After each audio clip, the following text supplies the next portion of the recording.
Eu tô relativamente familiarizado com a tua ideia. Veja, então vamos pegar o exemplo prático. Em 1980, do ponto de vista do tempo histórico, eu estou falando de ontem, tá? Em 1980, um terço da riqueza do Brasil era produzido nas indústrias. Por que isso é importante? Porque a indústria paga os melhores salários, recolhe o maior volume de impostos para financiar boas políticas de segurança, de educação, de saúde, isso não é mentira, você dizer que vai fazer isso sem dizer de onde vem o dinheiro, e agrega valor na exportação para o estrangeiro, traz dólares para o país para pagar a conta daquilo que a gente não sabe fazer aqui dentro. Então, indústria é fundamental e a economia moderna do conhecimento, a economia digital, na verdade, são serviços ultra sofisticados baseados na indústria. Então, sem essa indústria também você não dá o passo seguinte, que é a economia do conhecimento, do mundo digital, etc, etc. Você não dá esse passo se não tiver a base industrial aqui. Então, em 1980, um terço da riqueza do Brasil era industrial. Hoje, caiu para 9%. Porra! Na data, em 1980, presta atenção, irmão, para você ver, porque um país é uma coisa para se administrar. Mas, assim, você falou que agora a gente caiu para 9%. 9%. Nós destruímos, a maior destruição. Tem um professor... Foi uma destruição da ou foram indústria outras brasileira. coisas que começaram a dar mais dinheiro? Não, a destruição. Eu vou te dar números para a gente espancar a insônia aí da turma. Tá. Então, veja, a China, nessa data, era um sexto do Brasil. Só que a China já tinha 800 milhões de habitantes e o Brasil estava ali com 150 milhões de habitantes. Nós éramos muito mais ricos relativamente do que a China. Meu irmão, a China hoje está descambando para 20 vezes o Brasil. Quem está certo, eles ou nós? Foi destruição mesmo da indústria brasileira. Tem um estudo de um professor coreano que identifica como o maior episódio de destruição industrial da história do capitalismo mundial. O que precisa ser feito para destruir as empresas do Brasil? De novo, aquela história, câmbio, juros, são as principais questões, sistema tributário. Deixa eu te dar o número. Quando você tem um câmbio manipulado, a proporção... Eu quero ver se eu acho um jeito de explicar. Para você é simples, eu quero ver para a gente subir a favela. Se o povo entender isso, a gente vira o jogo. A gente entende, Ciro. Explica aí, vamos lá. Você não compra dólar, nós já entendemos isso, mas você compra pão, e pão é feito de trigo, o trigo o Brasil tem que trazer do estrangeiro, paga em dólar. Se o dólar está alto, o pão fica mais caro. O pão fica mais caro. O remédio é trazido do estrangeiro, fica mais caro. O celular fica mais caro. O game fica mais caro. E isso se traduz numa inflação. E aí vem uma inflação que não é de demanda, é de custo. Então, aumenta o custo. Aí eles atiram com juros sem... Enfim, e não adianta mas vamos nada, voltar certo. aqui. Quando o inverso acontece, quando a minha moeda se valoriza muito, o dólar se desvaloriza muito, eu tenho uma sensação de conforto. Isso pode ser conseguido de duas formas. De uma forma sadia, qual é? Eu tenho um produto industrial poderoso, vendo lá fora, ganho muito dólar. Quando eu ganho muito dólar, a minha moeda se valoriza e eu fico sólido e isso ninguém vai me tomar. Ou eu faço o que eles estão fazendo. Eu boto o juro, de novo. Eu boto o juro lá em cima e aí pego o balanço de pagamento do país e uma montanha de dólar do estrangeiro, que eles chamam de capital motel, só para passar uma noite. No juro brasileiro, que é assim, o mundo lá o juro é negativo, ou seja, se você fosse um americano, você ia tomar dinheiro emprestado no banco e ia pagar 2% de juro ao ano. E no Brasil tu vai ganhar muito mais. Tu paga 50% de juro ao ano se for um credor de primeira linha. Certo? 50%. Mas se tu for no crédito pessoal, tu vai pagar 320% de juros. Isso é tão importante entender o fato de que quando eles aumentam a taxa de juros, com a prerrogativa de que vai vir investimento, vai vir dinheiro. E aí esse dinheiro não vem para abrir nada, não vem para abrir fábrica, nem loja, nem serviço, nem nada. Ele vem para especular no juro brasileiro overnight, ou seja, capital motel. Vem para cá, aplica e vai ganhando juro do Brasil e na hora que tem qualquer soluço, vai embora. E isso é o que explica porque que o Brasil vai e quebra. Tá certo? E o Lula, só para você ter uma ideia, o Lula tomou posse. O desastre desse modelo com o Fernando Henrique já tinha acontecido. A taxa de câmbio, se fosse em dezembro agora, passado, eu fiz o cálculo, mas isso não mudou muito não. Seria hoje R$ 9,20. Só para você ter uma ideia, hoje está R$ 4,80. A valor constante, se o Lula estivesse tomando posse em dezembro agora, a taxa de câmbio estaria R$ 9,20. 8 anos depois, já com a inflação dentro, ele entrega para Dilma R$ 1,75. Ou seja, aloprou, a moeda brasileira se valorizou como nenhuma outra moeda do mundo. Por quê? Porque o Brasil aumentou a exportação, porque isso aqui. Não, juros altíssimos, capital motel aqui dentro. Artificialmente, nossa moeda se valorizou, todo mundo ficou mais barato sair de São Paulo para Miami do que ir para Fortaleza, todo mundo comprando um celular, todo mundo se endividando, não sei o que e tal. Veio a Dilma e quebrou. Mas calma, ao mesmo tempo disso... Que essa é a chave. Ao mesmo tempo disso, acontece um processo por causa da tributação, como ela é feita, e dos juros altos, das empresas e as indústrias irem se desfazendo. Sim, porque o juros está tão alto, vai passando os anos. Se o importado fica mais barato, o seu não compete. Você tem problemas, como ele está falando, o sistema tributário caótico, que é o mesmo. E aí você tem aberrações. Aberrações assim, tipo, no mundo, você tributa mais progressivamente os ricos e menos os pobres. No Brasil é justamente o inverso. Hoje, no Brasil, sem que as pessoas saibam, uma cidadã diarista que está saindo da favela para cumprir uma jornada de trabalho aí, informal, sem carteira assinada, usa o celular, 40% da conta dela é imposto. E um super rico não paga nada. Não, e assim, é muito mais cruel também, porque assim, você está falando de uma conta de celular, mas comprar um shampoo, sim, eu vou pagar o mesmo imposto que o cara que está... fudido pra caralho. Por isso que o mais eficiente seria a gente... Porque eu entendo que quando o imposto... Tem jeito essa porra? Claro que tem. Tem que ter, porque o que acontece? Já é feito em outros países, tá entendendo? Aí essa questão de colocar o imposto muito no consumo, e aí depois na hora de tributar o lucro, que a gente não tributa das empresas, faz o quê? Até do ponto de vista de quem tá empreendendo, você fala assim, não, eu não vou ficar comprando computador, não vou ficar comprando... Eu não vou enriquecer o serviço que eu presto. Eu vou querer tirar tudo limpo, o máximo possível, sucateando o serviço, fazendo o mínimo. Porque daí eu tiro tudo limpo e aí nisso não incide o imposto no lucro, né? No lucro, e eu vou embora com o meu dinheiro. Bom, é que assim, eu entendo esse pensamento.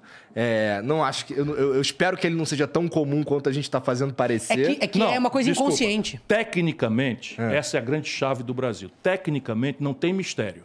E eu chamo em meu socorro duas coisas que podem ser conferidas. Qualquer pessoa que esteja aí duvidando e tal, porque normalmente as pessoas têm dúvida se é possível. Você acabou de dizer, tem jeito essa chibata? Tem jeito e tal? Tem. Tecnicamente não tem muito mistério. De onde é que eu tiro essa segurança de parecer simples, uma coisa que não parece à maioria das pessoas tão simples? De duas coisas, a literatura, né? E as melhores práticas internacionais. Então, ao invés de eu inventar a roda... Mas e vontade política, aí vem o problema. O nosso problema é a política. De novo, o modelo de governança política. Com certeza, mas isso daí, assim, a gente não... É um problema que a gente não... Caralho, eu não acho que a gente vai mudar essa porra. Vamos dizer, vamos dizer que você ganha a eleição agora. Pronto. Não muda. Qual é a proposta? Muda. Não muda. Quer ver? Vou te dizer como. Não muda porque tu vai ter que enfrentar tanta gente lá, não cara. Não tem problema. Deixa eu te dizer... A única coisa, eu acho que se o Ciro for eleito, como ele fica falando disso o tempo todo, no mínimo vai ter uma massa de pessoas, uma certa representatividade na sociedade. É o que eu tento acreditar. Porque esse é o pensamento.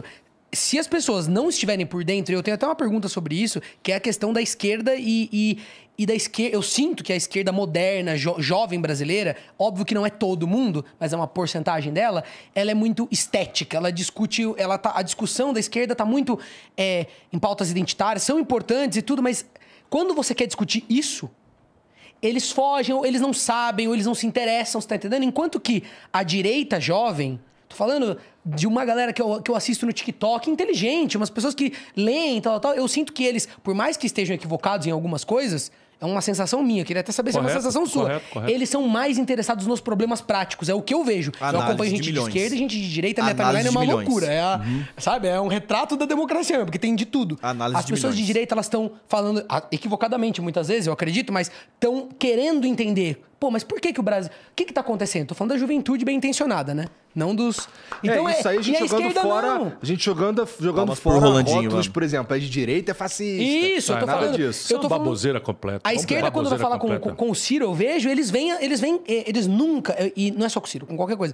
Eu sinto que hoje em dia, é uma crítica minha, e eu não encontro pares muito pra falar, gente, a gente tem que ser uma esquerda consciente de saber que o problema do Brasil, tudo bem, é moral, é ético. Eu tô com você, Rolandinho. Identitária, enfim, que é importante. Mas o Brasil tem outros problemas. Mas, gente, como que a esquerda não tá vocalizando eu quero dar um beijo no Rolandinho. absurdo de ter uma elite vivendo de uma taxa de juros que não é praticada no planeta inteiro? Ah, não, mas a esquerda tá preocupada. Beijo Por quê? em você, Rolandinho. Porque isso traz fama, porque isso é um papo muito mais palatável. É a minha opinião. Eu acho que isso atrai muito mais o público. Você tem lá uma base de jovens, você vai ficar explicando taxa de juros para o seu público? Esse é um não, cara, você vai esse é um falar turma boa, do que o público jovem vê nos filmes, vê representado, sabe, na cultura. Mas isso, Rolandinho, Esse é um turma nós não boa. devemos sofrer mais do que já estamos. Embora eu queira voltar na ideia de que Fica à vontade. é possível, tá certo? Mudar, e eu tenho uma proposta objetiva, como todas as minhas, para ser criticada, julgada, mas, enfim. Mas isso é um fenômeno que acontece internacional. Quando morre o marxismo-leninismo como prática revolucionária, extingue-se a União Soviética, cai o Muro de Berlim, não é? Você tem uma desmoralização daquele manual do revolucionário, que bastava você aprender ali 4 slogans e você tinha uma segurança religiosa. Eu sou dessa geração. Eu era crítico, mas para ser crítico eu tinha que estudar. Eu tinha que ler Karl Marx, eu tinha que entender aquela porra difícil pra cacete, que é um livro difícil de entender e perguntar aos professores, para ser crítico. Porque era uma geração que era induzida a aprofundar se tivesse interesse no apetite da militância. Hoje os caras não concordam, não lê e foda-se. Fala, E foda-se, e acabou, e pronto. Não tem gente que diz que a Terra é plana e acabou. Pronto. Esses são os tempos. Mas é o terraplanismo Mas eu econômico. só quero dizer o seguinte, então no mundo o que acontece? Cai isso e simultaneamente emerge no Oriente um produto industrial altamente tecnológico, também que era monopólio do Ocidente, do Atlântico Norte, Estados Unidos e Europa Ocidental. Só que esse produto europeu vinha onerado, porque ali era o teatro da Guerra Fria. Ali é que as ogivas nucleares estavam apontadas. Então está aí essa porcaria acontecendo de novo, que a Europa não aprende nunca. Estava ali. Então eles desenvolveram uma espécie de sincretismo entre o socialismo e o liberalismo, o capitalismo, que é a social-democracia, o welfare state. Para que esse welfare, o estado de bem-estar social, oferecesse equidade, que era o grande apelo ideal do socialismo, era, conciliando com a iniciativa privada, era preciso financiar isso. E esse financiamento ficou muito caro. Quando eles não tinham competição pelo imperialismo, agora estava revendo um filme da colonização inglesa, ou da colonização francesa na África, ou da colonização alemã, italiana, até muito pouco tempo. Então eles supriam com isso. Quando acabou o imperialismo, né, pelo menos explícito, e emerge um produto oriental desonerado dessa cunha fiscal, nasce o neoliberalismo.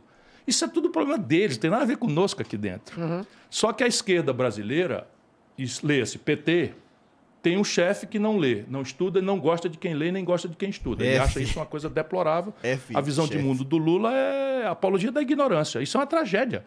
E aí fica todo o pensamento acadêmico, os cientistas, os jovens, os intelectuais, etc., os artistas, todos replicando pelo ideário simbólico de um operário que veio retirante do Nordeste e tal, e o mundo foi mudando de forma sofisticada. Salve, Rui. E a gente imitando, no melhor hipótese, isso que você está falando. De onde é que nasce isso? É da esquerda do Partido Democrata norte-americano, que não podem discutir mudanças estruturais no modelo, não é? E então tem que dar um ideário para quem tem espírito de solidariedade com os mais fracos, os desvalidos. Então vem toda essa agenda identitária. Copiaram com casca e tudo, e aqui dentro colidiram com a moral popular de uma forma chocante. Ou seja, não existiria o Bolsonaro se não fosse esse grosseiro equívoco que está se repetindo. O Bolsonaro, se fosse julgado como um presidente, a inflação explodiu na mesa do pobre. Você não tem ideia, um quilo de carne de segunda está chegando perto de R$50. Ou se eu tenho ideia. Tem ideia, pô. Pois é, percebe? A população, 38 de cada 100 trabalhadores brasileiros estão ganhando menos do que o salário mínimo.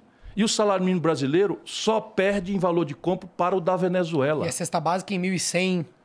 Comendo o salário mínimo quase todo, percebe? Então é um desespero, e esse ideário, essa discussão maluca não diz nada para o povo. Nada. Para a pessoa que está com... Não, né, que pro tá ali povo. faltando arroz, faltando negócio carne. de sistema de impostos. O cara que circula em São Paulo de helicóptero, de jatinho, ou desce para a Baixada Santista para pegar um iate, uma lancha, não paga nem um puto de PVA, porra. E o cara que está ralando aí com a motocicleta paga 4%. Percebe? Aí dizem, vamos voltar, como é que resolve essa parada? Daqui a pouco eles vão cobrar IPVA de bicicleta. Vai que, né? E eu acredito que vai acontecer. Esse negócio, a bagaça cai da minha mão. Né? Eu estou na área. O único fio desencapado sou eu. Não tenho rabo de palha.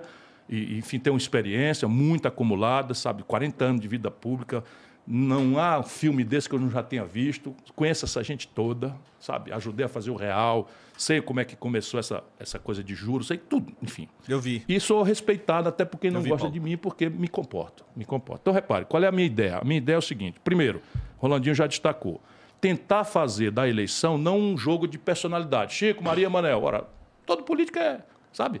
Mas não é isso a eleição brasileira? Mas tá errado. Mas é isso. Porque, assim, Tá errado. Eu vi hoje que eu vi... Já pode concluir, Ciro, Não, mas não. só um minuto.